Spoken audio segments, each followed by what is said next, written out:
Hello champions, welcome to the channel of SBR EdTech। আজকে তোমাদের জন্য strong roots APJ Abdul Kalam, যেটি তোমাদের ক্লাস 12 সেমিস্টার 3-তে রয়েছে। HS পরীক্ষায় এখান থেকে MCQ কিন্তু খুবই গুরুত্বপূর্ণ আসবে এবং আমরা সিরিজ চালু করেছি যেখানে প্রতিটি চ্যাপ্টার থেকে আমরা 100% কমন MCQগুলো করছি, যেগুলো HSে 100% কমন আসবেই আসবে। তাই আজকে তোমাদের এই যে স্ট্রং রুটস থেকে আমি এই MCQগুলো করাবো, সেগুলো তোমরা নোট ডাউন করে নাও। এবং আজকে পার্ট 1-এ আমরা দেখে নেব সব থেকে ইম্পর্টেন্ট কোন সেই MCQগুলো রয়েছে এবং এই সিরিজটি চলতে থাকবে। তবে চলো শুরু করি। প্রথমেই আছে কালাম ছিল একটি শর্ট বয় বলতে এখানে একটি ছোট ছেলে যার রূপটা সেরকম সাধারণ ছিল, খুবই অসাধারণ কিছু ছিল না, মানে দেখতে খুবই তিনি হ্যান্ডসাম বা কোমল এরকম ছিলেন না। তাহলে সেটাকে আমরা ইংলিশে বলবো আনডিস্টিংগুইশ লুকস।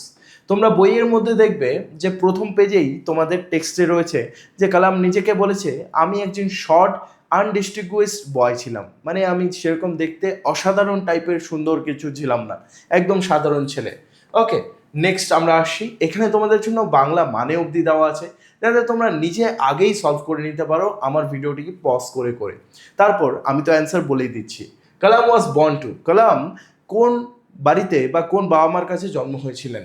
আগলি প্যারেন্টস না, handsome parents, tall and handsome parents হয়ে যাবে পারফেক্ট অ্যান্সার, কারণ তার বাবা মা লম্বা ছিল এবং দেখতে সুন্দর ছিল। এটা তিনি বর্ণনা দিয়েছেন তার সেই গল্পের মধ্যে, স্ট্রং রুটসের মধ্যে। তারপরে নেক্সট কোশ্চেনে আসি। Kalam and his family lived in the, Kalam আর তার পরিবার বাস করতো তাদের পূর্বপুরুষদের বাড়িতে। ইয়েস, পূর্বপুরুষদের বাড়ি ইংলিশ হচ্ছে অ্যানসেস্ট্রাল হাউস। আমি আশা করছি তোমরা এই MCQ ক্লাসটি এনজয় করছো এবং তোমরা যদি স্ট্রং রুটসের সেই বিখ্যাত অ্যানিমেশনটি আমার চ্যানেলে রয়েছে সেটা যদি না দেখে থাকো, অবশ্যই দেখে নাও। ডেসক্রিপশানে লিঙ্ক দিয়ে রেখেছি। অ্যানিমেশনের মাধ্যমে পুরো টেক্সট বইটি আমি লাইন বাই লাইন বুঝিয়ে দিয়েছি স্ট্রং রুটসটি, এবং সেগুলোর গভীর মানে এবং ওয়ার্ড মিনিংগুলোও ভুলে দিয়েছি। অবশ্যই দেখে নিও, তাহলে তুমি স্মার্টলিভাবে এটাকে পড়তে পারবে। একবার দেখে নিও। এরপরে আসছে কি Abdul Kalam's ancestral house was built in, কত সময়ে সেই তার পৈতৃক বা পূর্ববর্ষীয় বাড়িটি কত সময় তার তৈরি হয়েছিল, কোন সময়ে? এটা হয়েছিল মিড 90th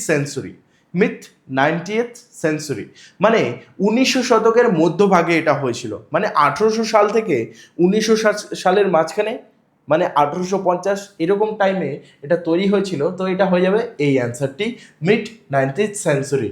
এরপরে নেক্সট কোশ্চেন আমরা দেখছি, কালাম হাউস সেটা কি দিয়ে তৈরি হয়েছিল, মানে কেমন ছিল সেটা? খুবই সুন্দর একটা পাক্কা হাউস, বড় পাক্কা হাউস, নাকি ছোট্ট একটা কুঁড়ে ঘর? একদমই না। নাকি দোতলা বিল্ডিং? একদমই না। নাকি প্রাসাদ? বলতে গেলে মেনশন মানে কি প্রাসাদ? একদমই না। তাদের বাড়িটা ছিল যে খুবই সুন্দর একটা বৃহৎ একটা পাকা হাউস। ওকে, পাকা ঘর। তার যে বাড়িটা ছিল, Kalam's ancestral house was made of, তাদের বাড়িটা কি দিয়ে তৈরি হয়েছিল? তাদের বাড়িটা তৈরি হয়েছিল চুনা পাথর দিয়ে এবং ইট দিয়ে, লাইমস্টোন অ্যান্ড ব্রিক। এটা হয়ে যাবে পারফেক্ট অ্যান্সার। এবার তোমরা ভাবছো যে স্যার আপনি এত তাড়াতাড়ি এই ইম্পর্টেন্ট MCQগুলোর অ্যান্সার বলে দিচ্ছেন কীভাবে? কারণ আমি অ্যানিমেশন ভিডিওটা বারবার দেখেছি। অ্যানিমেশন ভিডিওটা এত সুন্দরভাবে বোঝানো আছে যে আমার ওটা সারা জীবন মনে থাকবে। টেক্সটটা পড়া বেশি দিন মনে থাকে না, কিন্তু অ্যানিমেশন বা মুভিগুলো সারা জীবন মনে থাকে। তাই একবার দেখে নিও, ডেসক্রিপশনে লিঙ্ক দেওয়া আছে, একদম ফ্রিতে দেখতে পারবে। পৃথিবীর সবথেকে সেরা ব্যক্তি তথা স্টুডেন্টরা সেরা হয়ে উঠেছে কারণ তারা সঠিক সিদ্ধান্ত নিয়েছে।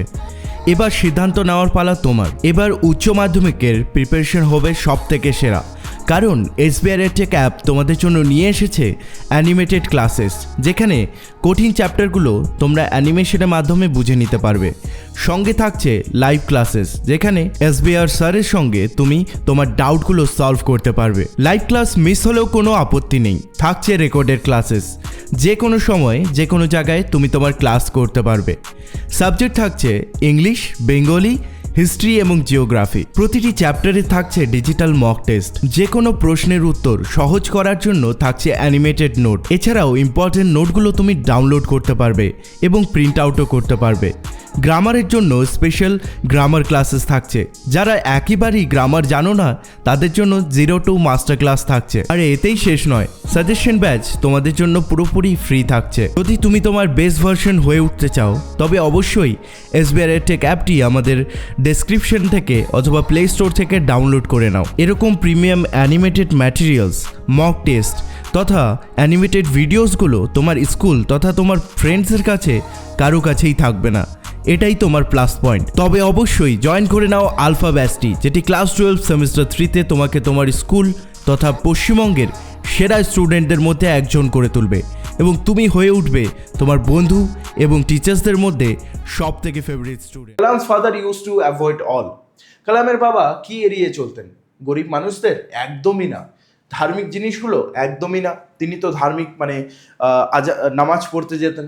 তিনি এসেনশিয়াল কমফোর্টস, যেগুলো দরকারি, বিলাসিতার দরকার নেই, সেগুলো তিনি এড়িয়ে চলতেন। যে জিনিসগুলো দরকার নেই সেগুলো এড়িয়ে চলতেন। এটা হয়ে যাবে পারফেক্ট অ্যান্সার। টাকাকে এড়িয়ে চলতেন না।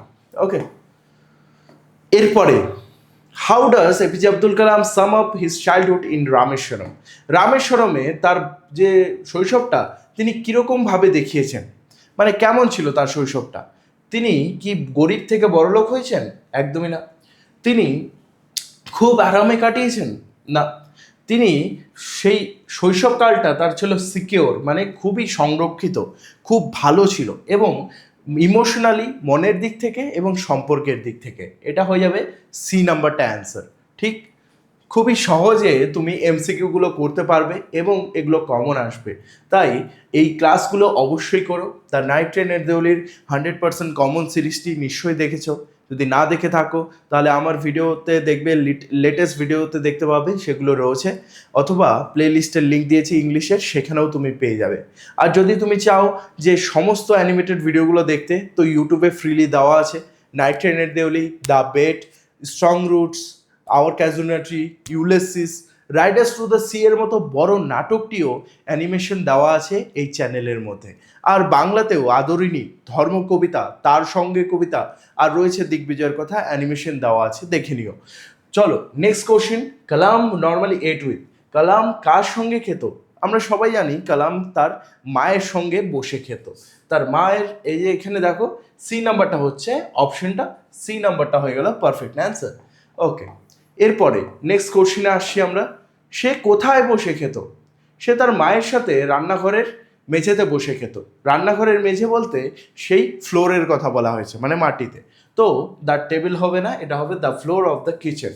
ওকে, নেক্সট কোশ্চেনে আসছি। Kalam's mother would serve him rice on এ।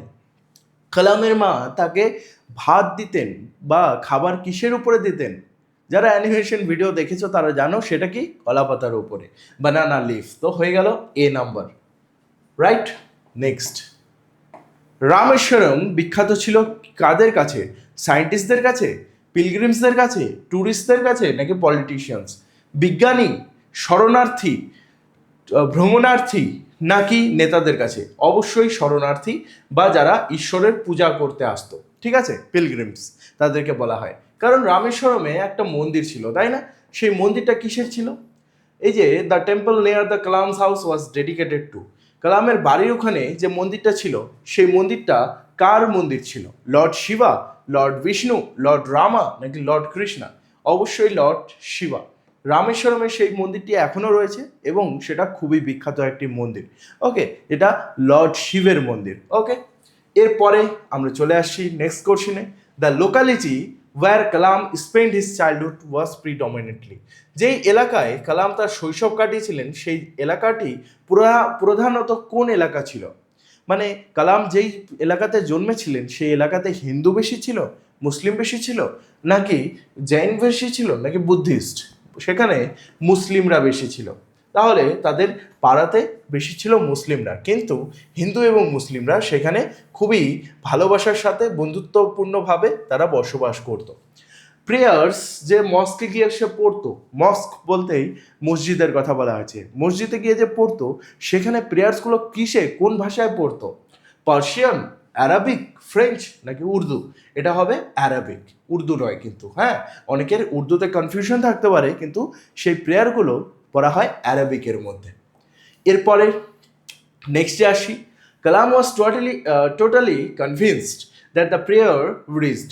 কালাম একদম নিশ্চিতভাবে জানতো যে সে যে প্রার্থনা করছে মসজিদের মধ্যে, সেই প্রার্থনাটা পৌঁছে যাচ্ছে কার কাছে? গডের কাছে, মানুষদের কাছে, সেই শরণার্থী ডিভোটিস মানে যারা ফলো করে সেই গডকে তাদের কাছে, নাকি সেই আত্মার কাছে? এটা পৌঁছে যাচ্ছে প্রার্থনাটা ভগবানের কাছে বা গডের কাছে। ঠিক আছে, তাহলে কোথায় পৌঁছে যাচ্ছে সেই প্রার্থনা? ভগবান বা গড বা আল্লাহর কাছে। নেক্সট আমরা আসি, এরপরে when people thanked Zainul Abidin after being cured, always smiled and asked them to thank Allah. যখন জৈনুল আবেদিন মানে তার বাবা কোনো মানুষকে ঠিক করে দিত, তার বাবা কি করতো? জল পড়া দিত, সেই জলটাতে মন্ত্র পড়ে সেটা দিত, এবং যেই মানুষদের অসুবিধাও আছে সেই জলটা নিয়ে যাওয়া হতো তাদের জন্য। সেই মানুষগুলো যখন ঠিক হয়ে যেত তখন তার বাবাকে থ্যাংক ইউ জানাতে আসতো। কিন্তু তার বাবা থ্যাংক ইউ কাকে জানাতে বলতেন? ঠিক আছে, আল্লাহ omnipotent নাকি omniscient নাকি মার্সিফুল? আল্লাহকে এখানে বলা হয়েছে যে আল্লাহ হচ্ছেন সর্বদয়াময়। ঠিক আছে, মার্সিফুল মানে সর্বদয়াময়, যে তিনি তাকে ঠিক করে দিয়েছেন। তো এখানে মার্সিফুল হয়ে গেল perfect answer. The name of the high priest of Rameswaram, রামেশ্বরমের টেম্পল মানে রামেশ্বরম সেই মন্দিরে, শিব মন্দিরে যে প্রধান পুরোহিতটা ছিল, সেই প্রধান পুরোহিতের নাম কি ছিল? লক্ষ্মণ শাস্ত্রী, পক্ষী লক্ষ্মণ শাস্ত্রী, নাকি রাম লক্ষ্মণ শাস্ত্রী, নাকি রামেশ্বরম শাস্ত্রী? সেটা হয়ে যাবে পক্ষী লক্ষ্মণ শাস্ত্রী, মানে পক্ষী লক্ষ্মণ শাস্ত্রী। ওকে, পক্ষী লক্ষ্মণ শাস্ত্রী বাংলাতে বলতে গেলে। এরপরে Kalam father the high priest use to discuss about the, কালামের বাবা আর সেই পুরোহিতটা, সেই কালামের বাবা এবং পুরোহিত তারা দুজন বন্ধু ছিল। তারা কি নিয়ে গল্প করত? তারা গল্প করত কোন জিনিস নিয়ে? স্পিরিচুয়াল ম্যাটার্স মানে ধার্মিক জিনিসগুলো, নাকি প্রার্থনার জিনিস, নাকি বাড়ির জিনিসপত্র, যে বাড়িতে চাল ডাল কমে গেছে এরকম, নাকি মানুষদের বিশ্বাস নিয়ে? অবশ্যই তারা ধার্মিক যে নীতিগুলো সেগুলো নিয়ে গল্প করত, যে ধর্মের নিয়মগুলো নিয়ে তারা গল্প করত। ওকে, ভালো ভালো দিকগুলো। এরপরে কালামের বাবা Kalam remembers at his father starting his day at, কালামের মনে পড়ে যে তার বাবা দিন শুরু করে কটার দিকে দিন শুরু করে? আমাকে কমেন্টের মধ্যে জানাও, 4টা, 5টা, 6টা নাকি 7টার দিকে কালামের বাবা তার দিন কটার দিকে শুরু করতেন? তোমরা যদি এই এমসিকিউ সিরিজ এনজয় করছো আমাকে কমেন্টে অবশ্যই জানাবে, যাতে আমি এই সিরিজগুলো ফ্রিতে তোমাদের জন্য ইউটিউবে নিয়ে আসতে পারি। 1 পার্টটা শেষ হলো আজকে, খুব শীঘ্রই পার্ট 2 আসছে। যদি নাইট ট্রেনের দেউলি না দেখে থাকো এমসিকিউ সিরিজ, প্লেলিস্টের লিঙ্ক দেওয়া আছে, দেখে নিও। এবং যার যার ইচ্ছে হবে আমার কাছে লাইভ ক্লাস করার এবং প্রিমিয়াম নোটস নেওয়ার, কমিক বুক পড়ার এবং সেই অ্যানিমেটেড নোটসগুলো পড়ার, হিস্ট্রি এবং জিওগ্রাফি এবং আমাদের ইংলিশ এবং বাংলার, তাহলে আলফা ব্যাচটি জয়েন করো। আলফা ব্যাচটিতে একেবারে তোমাদেরকে খুবই নিম্ন মূল্যে তোমাদেরকে পড়ানো হচ্ছে, কিন্তু তুমি যে ম্যাটেরিয়ালসগুলো পাচ্ছ সেটা পশ্চিমবঙ্গের মধ্যে সেরা, এবং পশ্চিমবঙ্গের সব থেকে বেস্ট স্টুডেন্টসের সঙ্গে তুমি ক্লাসগুলি করবে আর হয়ে উঠবে সেরার সেরা। আমি আবার একটি ভালো ক্লাস নিয়ে আসবো, দেখা হচ্ছে। See you soon guys.